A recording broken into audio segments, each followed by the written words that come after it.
panel is international. Philippe Gillet is going to be the first. He's from EPFL. He's dealing with earth and science, diamonds, mountains, starting with the Alps, ending with the end of the world when it comes to history or future. A provost in charge of academics. TC, who comes from Hong Kong, dealt with computer science, has studied here in the United States, and he's again the provost and in charge of academics and the MOOC courses. And when it comes to David comes from Canada. He spent many years in Toronto, but now in UBC, and he's a professor of chemistry. My humble self, I'm the president of the Hebrew University of Jerusalem, and as you know, I told it to one, now I'm going to share it with all of you. I know nothing before the 7th century and nothing after the 14th century. In between something, yes. Historian of the Mediterranean.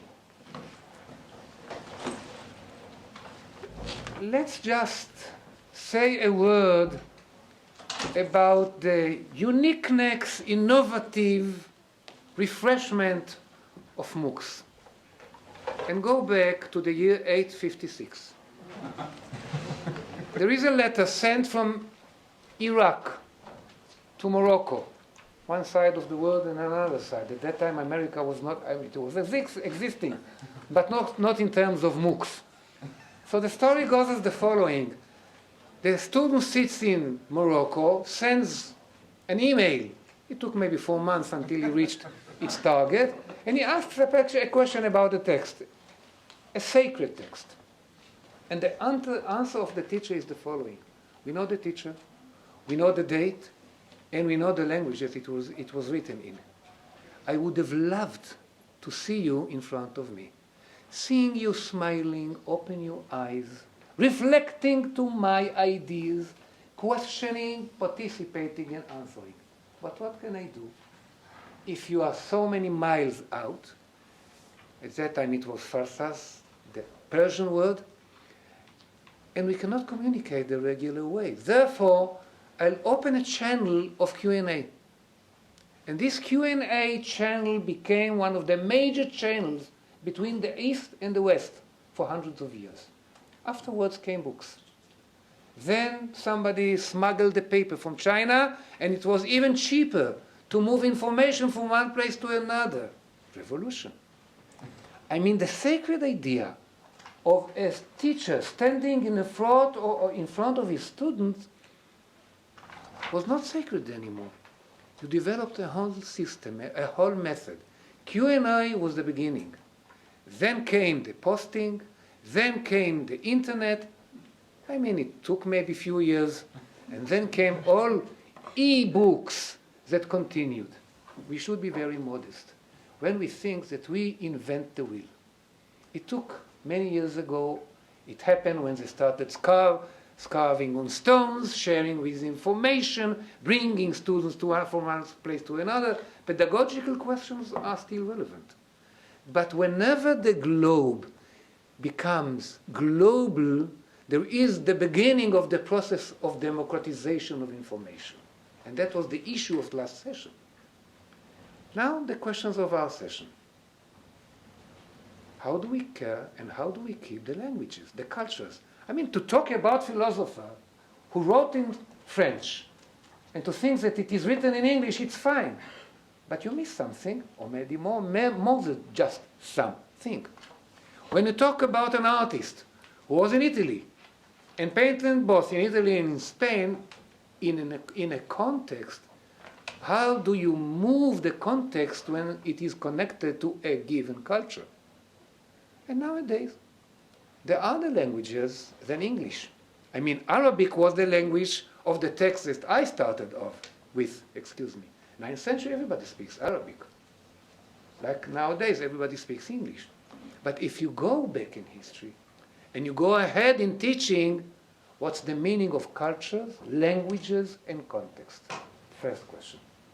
Second question is the question about the fees, monies. We run universities, each of the provosts, even I, and we have to do something in finance. If we give everything for free, what about our task? It is connected to the other question. What are the connections between research and teaching?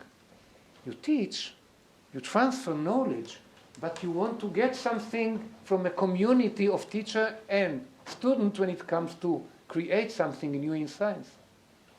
Third question. The third question is the community of learners. We heard a lot about it. Again, it's not a new discovery of the modern times. There were community of books around the world through the ages. Now it comes to our question. What kind of a community do you create? We have a MOOC, 40,000 only, about the brain. And students in Tehran, in Saudi Arabia, Syria, in Lebanon are enrolled. So as a whole, when I come to conclude, I'll give you the Israeli example as a community of refugees, of people who come from abroad. It's not a one community, small one. I came back from China, I said we have 5 million. They said, in what hotel do you live? So the answer, yes, we do know that it is a small community, but from time to time, you want to keep uniqueness, culture, relations between research and teaching, and to know what's the meaning of the authorities who are in charge of education when they come to be exposed. Questions I know how to raise. Answers you are going to answer. Philippe, please. Thank you.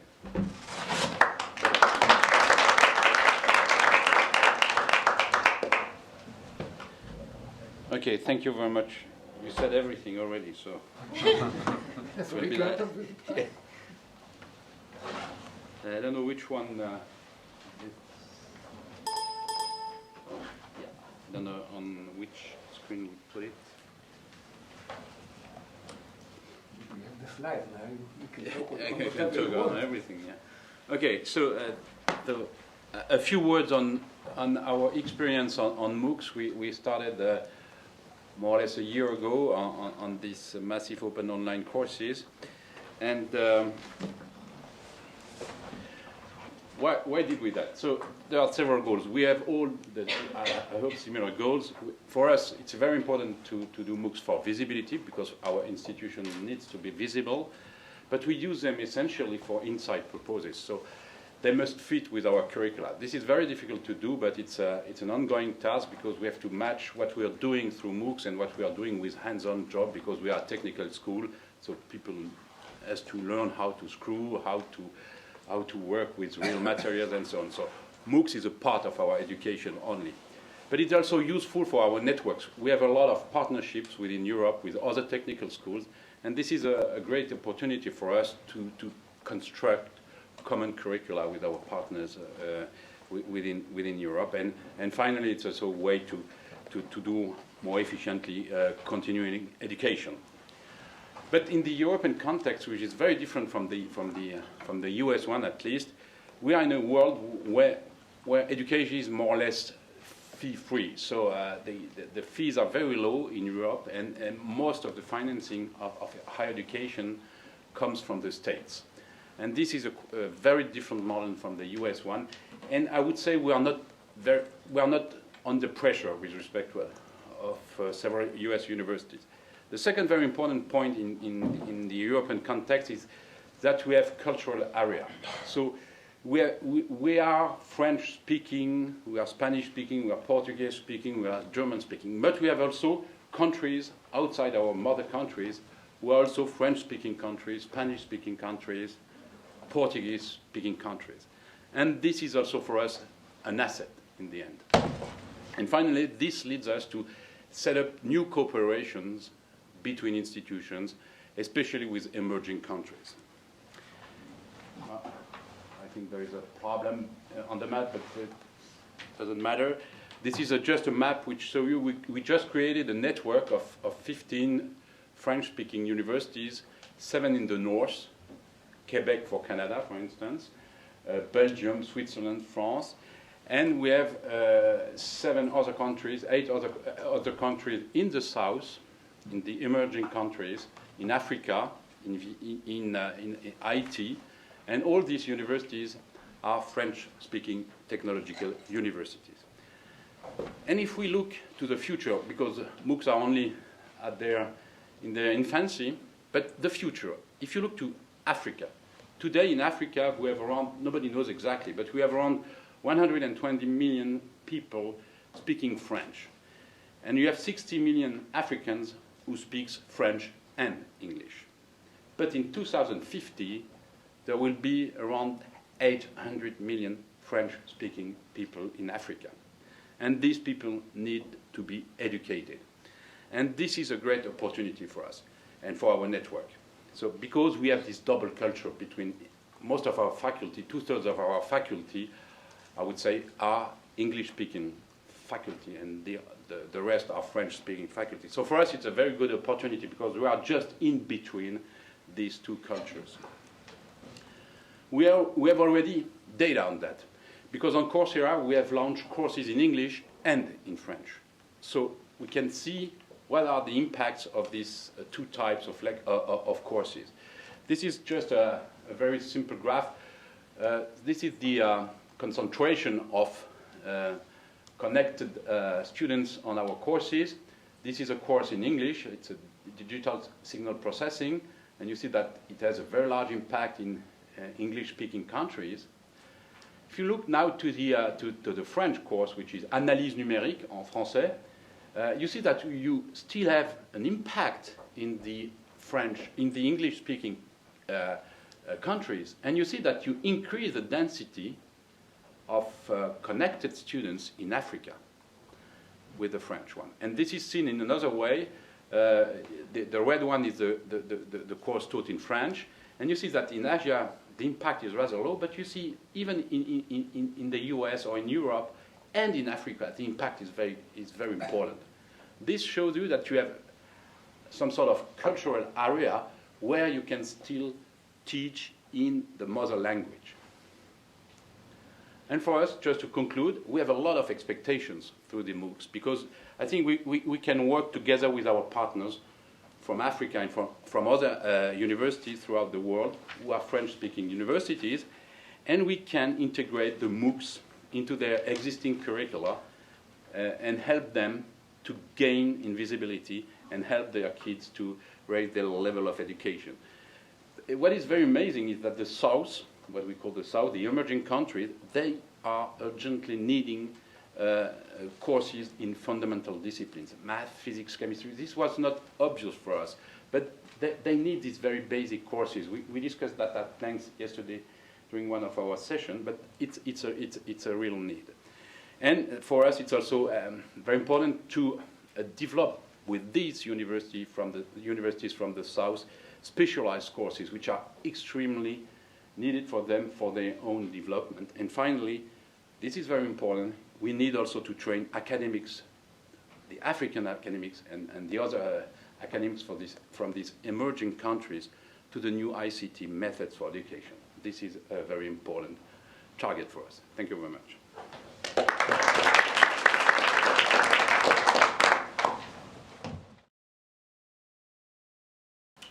Well, I want to first mention that I have stepped down as an administrator and returned to my normal life as just a regular academic. So what I'll do in the next few minutes is to share with you some observations on MOOCs in Asia. Before we go into MOOC, let's first take a look at the landscape of international education. According to a report, Education at a Glance 2012, published by OECD, that's the Organization for Economic Cooperation and Development, they found that more than 4 million students were enrolled in tertiary institutions outside of the country in 2010. And the US and the UK each received more than 10% of all the international students, with Europe being the preferred destination, account for around 41% of the international students, while North America including Canada, has 21%. That is, Europe and North America combined account for almost 2/3 of all the international students. And Asians account for 52%, that is over 2 million, of all the students studying abroad worldwide, with the largest number of international students coming from China, India, and Korea. So we can see that there's a high demand for international education from Asia, and this would continue to be like that. So we can think about whether MOOC could become a springboard for students to study abroad, and we can see that this is already happening. We can see some isolated examples. Now, let's go to MOOC. Look at the global demand for MOOC, especially in Asia. But since I don't have access to student enrollment data from Coursera, so we go into the Coursera meetup sections, which is publicly available, and we also feel that perhaps these are more serious students. They care about meeting up physically with the fellow students. So we look at the distribution of the Courserians by region. All right, there are around 25,000 Courserians in over 2,000 cities, and this is the global distribution. And I try to compare this with the other distribution that we have seen in the last yesterday, and they have some similarity. Okay, so North America has close to 1/3, Europe another 1/3, and Asia with 17%. But if you include Middle East or even Oceania as Asia, then you have close to 23% of the Courserians participating in these meetup sections. Now, how about in Asia? This is the distribution of top 10 countries in Asia. As you all would expect it, India has the largest group with close to half of the Courserians. What is surprising is that China is a distant second with only 17%. Okay, well, I was in China visiting universities last month, and I found that the number actually is quite misleading, because some of you may know that access to MOOC in China is restricted. Okay, for example, you cannot access Khan Academy at all. Okay, there's no access because they block YouTube. Okay, since Google, they want no evil and move out of China altogether. All right. So now, but then in China, they actually have another portal called open.163.com, which offer a lot of courses, online courses from different universities, with 4.5 million subscribers, larger than Coursera. Okay, and for example here, you can see the Khan Academy logo over there, and these courses are translated in Chinese. Okay, they are available from the China portal. And then when I talk to the students whether they are aware of Khan Academy, none of them have heard of it in the English name. But then if you ask them about the Chinese name, almost all of them know what is Khan Academy. And then what is interesting is that the most popular videos are GMAT, SAT. Why? Because they're interested in admission into US or other universities, and these are entrance requirements. Okay? And then the other courses from outside or within China now also appearing in this portal, including Michael Sandel's Justice course, which is very popular. They have now over 20 million views in China. All right, so these are the different online courses from different universities, and this is the Michael Sandel's video. I don't know how many of you have read today's article in Harvard Gazette.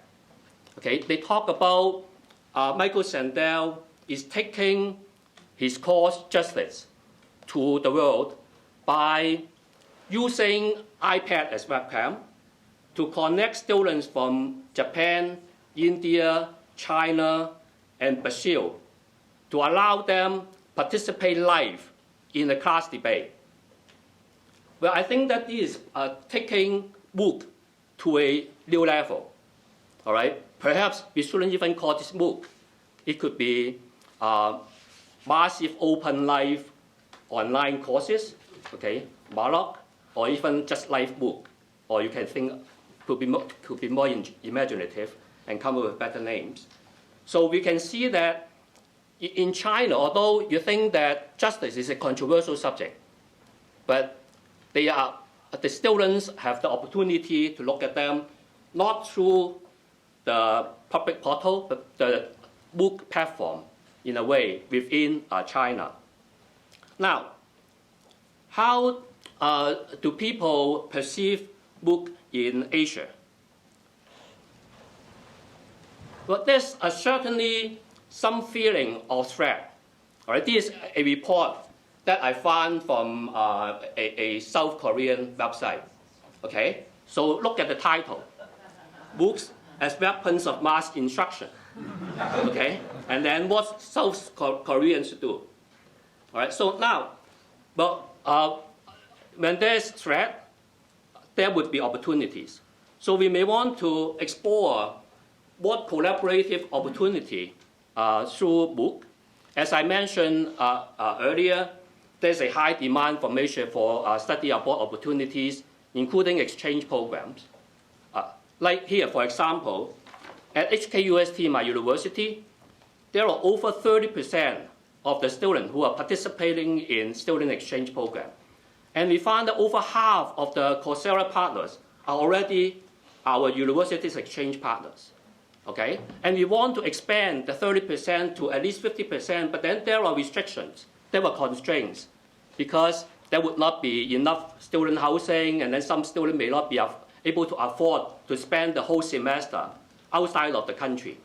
All right, so now, can we take advantage of MOOC by allowing students to take courses through MOOC during the regular semester? Okay, and then attend credit-bearing, face-to-face summer courses at the partner institution as exchange students. We can solve the student housing issue because in the summer, the demand would not be as high. All right, so this is just one of many potential collaboration opportunities. And with all the bright minds here, I'm sure that you can come up with many other ways that could take advantage of MOOC that would benefit our students. Thank you.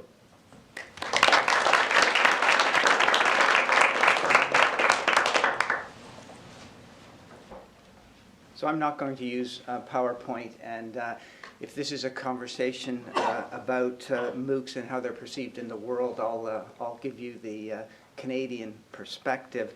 I really enjoyed the way Menachem framed the start of this conversation. I thought that was terrific, and my colleagues Philippe and TC have given you the perspective from Europe and from Asia. I'm going to throw my notes out because in many ways they've said all the things that I want to say, and so let me try and reframe this a little bit in terms of why we joined Coursera and why we moved into this area.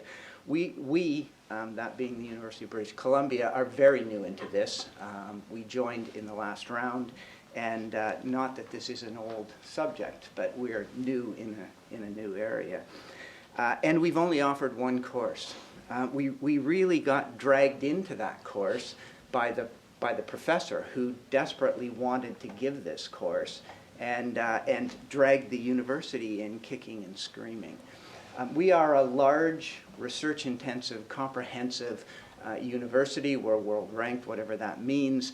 And so when you think about in North America, when you think about we're the north part of North America. When you think about a U.S. research university, in many ways we define that's where our roots come from. And our instruction is entirely in English, in spite of the fact that Canada is an officially bilingual country and our federal government functions both in French and English. Nobody told us that on the West Coast. and we function entirely in English. So the language issues that my colleagues brought up are not the issues that we face. And the interest really in moving into this course, or into Coursera, is the curiosity and the opportunity that this offers. Not so much the fear of disruptive technology, but rather the opportunity that it brings. So let me say a little bit about Kevin Leighton Brown's course.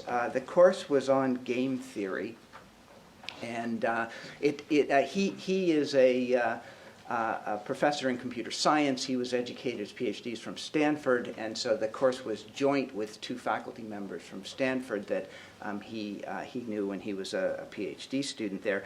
And it turned out to be a very successful MOOC in terms of MOOC standards. In other words, it had a lot of people in it. There were 135,000 people enrolled in the course when it started, and those numbers just stagger you when you look at them. When I presented this to the Board of Governors, I pointed out that 8,000 had actually completed the course, and this reaction from the Board of Governors was very much about attrition.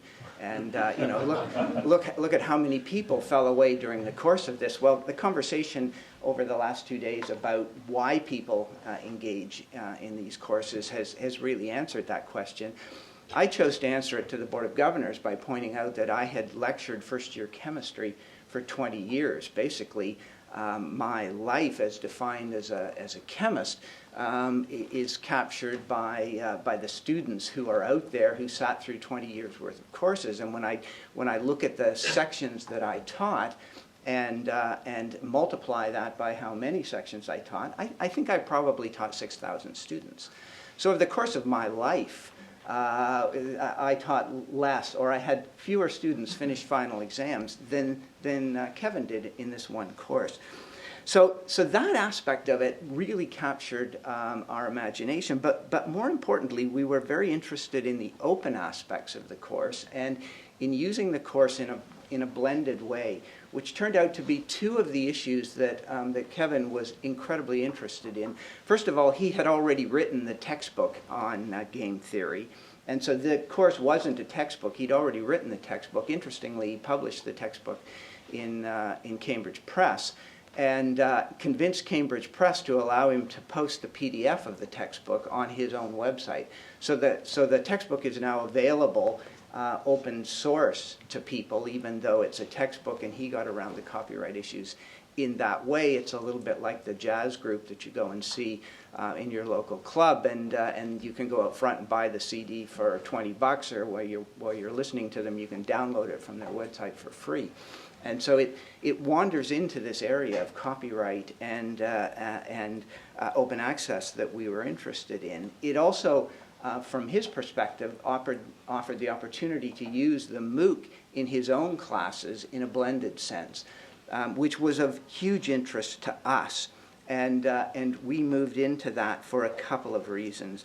And if I talk about the reasons that those two things interested us, I'd move into the following areas. First of all, we spent the last 5 years, this administration, firmly believing that a diverse student body created a better learning environment.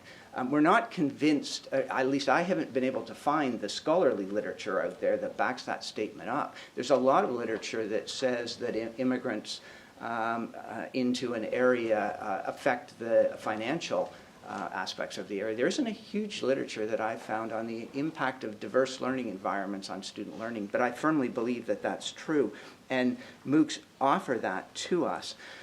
There's also the aspect of access, and from a Canadian perspective, we're a relatively small population in a very large country. We've embraced technology in the sense that the internet, online banking, all of those things really penetrated Canada even faster than they penetrated the US. And so the technology to support this kind of learning environment exists within our country, and the need to provide learning to disparate communities exists, particularly for our Indigenous populations. We are country of immigrants, but at our core, we have First Nations communities who've been living in the region that we're living in for actively for at least 10,000 years, probably been there for 12 to 14,000 years, and yet education was used as a tool of cultural assimilation or cultural genocide. And so how can we use technology to help support learning for our indigenous communities and move information out in that respect? So those were the reasons that drew us into it, the opportunities of open access, the opportunity of distance education, and how that could create a better learning environment for our own students. The challenges that we've faced in doing this have also been referred to by my colleagues. One is that we are a publicly funded university. More than half of our revenue comes from the government, our local government. And so we're not facing the fundamental crunch that U.S. universities are facing, but there is the other aspect to this, and that is the questions that governments will start to ask if information or if learning it becomes freely available. What does that mean to our university? We really need to better understand that. And we're really struggling with some aspects of copyright and privacy of information. Our government is fairly backwards in my regard with respect to the rigidity of some of their privacy laws. So we cannot store student data anywhere outside of the geographical region of British Columbia.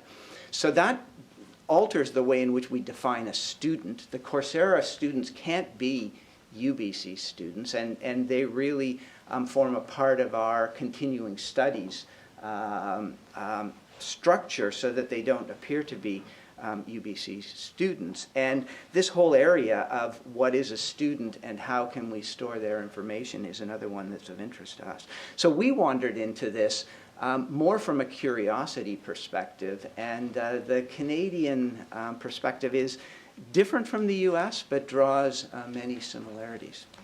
Thank you.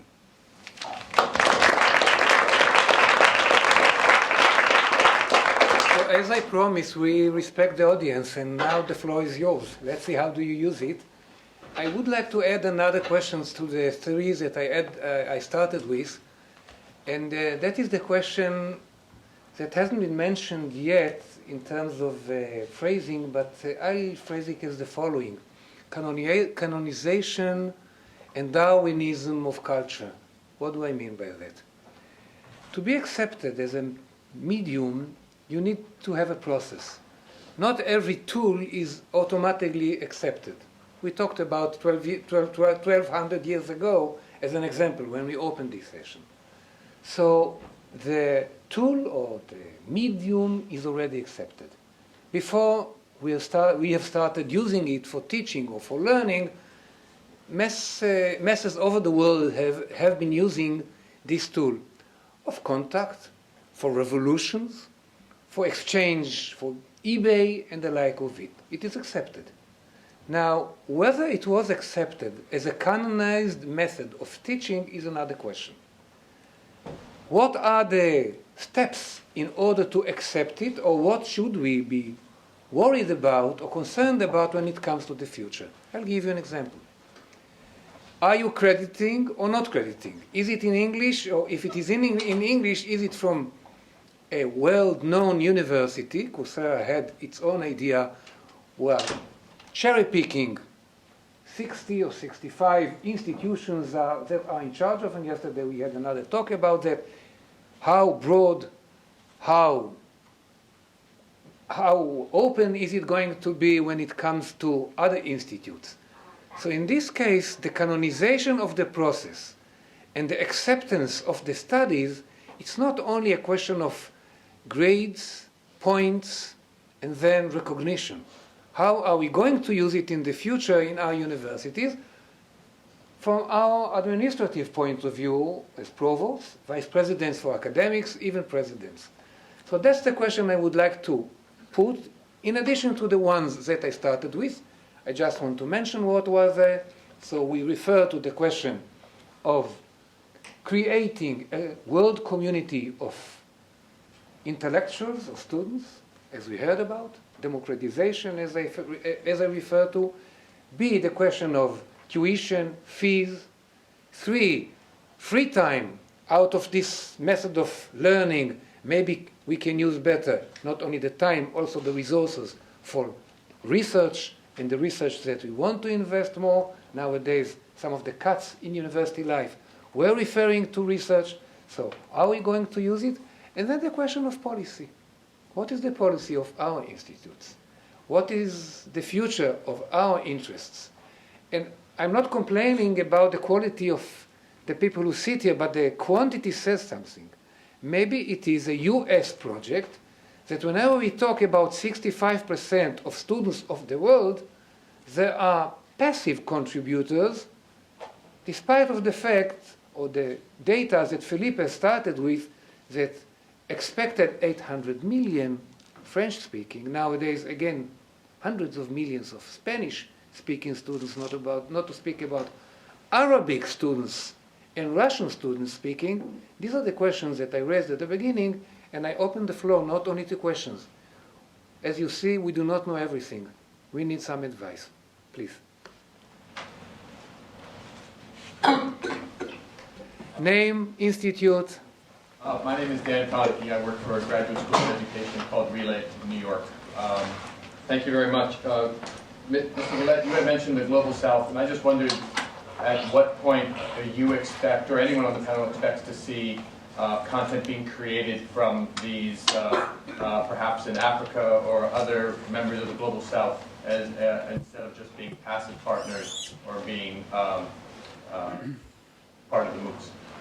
The idea we have with our group of universities is to construct the courses together. That is to make teams, one prof from the north, one prof from the south, or even more. But the idea is to co-construct the courses with them. So so we get some money from our foreign office administration just to start with this idea to bring them on campus first, just to learn the technologies, because they have to learn these technologies. They seem easy for us, but they have to learn them.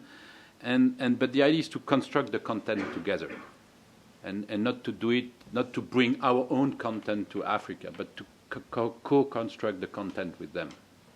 Did I answer your question? Is that content, do you imagine that being on a platform like Coursera? Yeah, it can. I think what I presented is platform.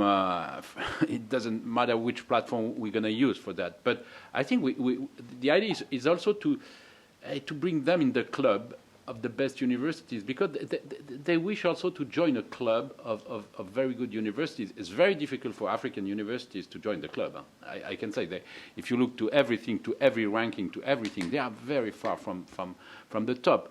And for this university, it's the first time you can say, okay, you can jump in the train of excellence. And this, I think, is very important, because for the moment they are completely isolated from us, I would say, from those who are leading these courses. For them, I think it's a very big opportunity to jump in the train. Yeah, can I add my comment? Yes, please, go ahead. In Hong Kong, the funding agency for higher education actually provided funding for a project about 5 years ago to set up a kind of e-learning platform for the universities in Hong Kong to develop the online courses collaboratively. So they would develop certain courses jointly so that students from Hong Kong can have access to these courses. So I can see that in the future, some of the courses could be developed jointly from faculty members from different universities. TC, can I ask you a question? I was interested when you presented the figures and the Chinese patent, if I may say, patent of detouring and at the same time absorbing these MOOCs courses. Do you think that if you would have written courses in Chinese, would it be helpful, or do you prefer having it in English? Well, it goes back to the language that Philippe referred to. I think it depends.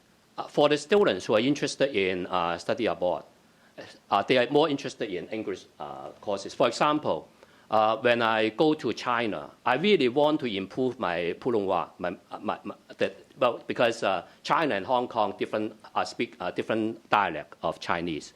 But then the student wanted to talk to me in English, okay, so that they can practice their English when they apply for admission into, say, US or European university.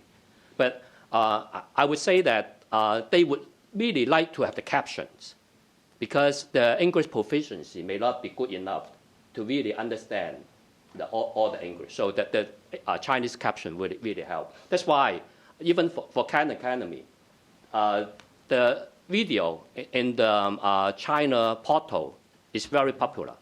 But then, of course, they cannot access the Khan Academy website anyway. But then they find it very helpful to have the captions. I'll tell you something from my experience. If we would have had a course in Mandarin, which is easier than the dialects that you just mentioned, or Chinese art in Chinese, since Chinese language studies in my university is mandatory to those who take Asian studies, I think that we are not many people, but it could be helpful in that case. And when you asked about the dialogue between South and North, or sides of the world, in this case the contribution is crucial. I started with the idea, keep cultures in the context. While keeping cultures in context has to do with the other side of your answer. Philippe, you want to add something to it? Just referring to the fact, when you're not very familiar with English, you are more precise in your own language when you teach, and this is very important. So you can translate. The other advantage of the MOOCs is that you can translate everything. But when you are talking, when you are presenting things, you are more precise when you're speaking your own language. And you must understand that in Africa, many of the young kids do not, in the French-speaking part of Africa, do not speak any word of English. So it's very important to start, at least to start with French-speaking courses, and you can translate them. This is not a problem, but because you are much more precise when you're teaching in your mother language. So this is the reason why we have also to take this into account. You wanted to ask a question? Yes, I did. With respect to Africa, are you teaming up with OER Africa to do any of this, the Open Educational Resource Group that's been there for a while? Yeah. We are in contact. There are many organizations.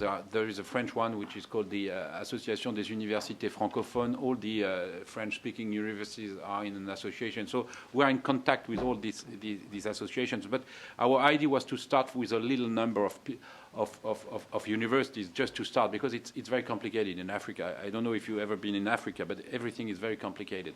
And the only thing, and another point for Africa is that the only thing which works in Africa is the mobile network. Mm-hmm. And this is the opportunity for higher education and promoting higher education in Africa. This is the only thing that works. When you're traveling in Africa, it's mobile. Every kid has a mobile. We even use the medical examination through the mobiles. Yes, please. Yeah, kind of about the language. I think one of the great things about Coursera is that you can actually have students work together across cultures, and you can have Arabic students work with Jewish students, something like that. We do. Yeah, I'm sure you do. So this is something we really want to encourage, and therefore it's going a little bit against that if you divide it into a lot of different languages. So I really think that we should also focus on making the English versions as easily understood for everybody as possible. And one thing is just to just add captions in English, which helps a lot for those who are not non-native English speakers. And you're saying that it's easier to teach in your own language because you can phrase it more carefully, but the other side of that coin is that you tend to use slang or something that's more advanced that go over the head on those that are non-native English speakers. I think in countries like ours, where we're not native English speakers, maybe we actually, maybe it's a simpler English, but I think sometimes it comes across easier to those that are not native English speakers. So here is the answer from your point of view to this crucial question of common language for the courses of everything. It should always be one of the versions. But the advantage of MOOCs is that you can translate everything, and so you can stay in your own language. I would say for for very specific courses in which you need to be very precise in the words you're using, etc. But I think this is a great opportunity to do English courses, but to keep also some roots in your own languages. And I think this is one of the most important advantages of the MOOCs. First, I have to say something about the time. We are not going to answer. Now I'm going to take 4 statements. So if it is a question, forget about the question mark, put an exclamation mark, and then everybody can say her words, and you start. You're the beginning. No questions, statements. Nora Lewis, University of Pennsylvania. So just a different point of view as someone who's a language acquisition person. I love the potential of a MOOC for the United States, where we struggle with foreign language teaching, learning among our students, to create larger global communities where they get to work in languages other than English and also absorb the cultural perspective and context of things being presented, discussed in those languages.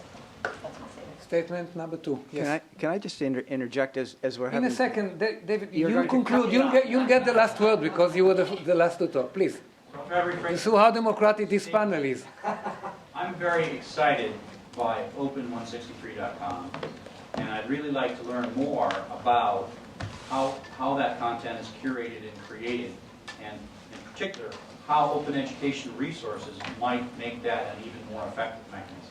So if it's a question, you can get it in the break. Yes? Thank you. Please.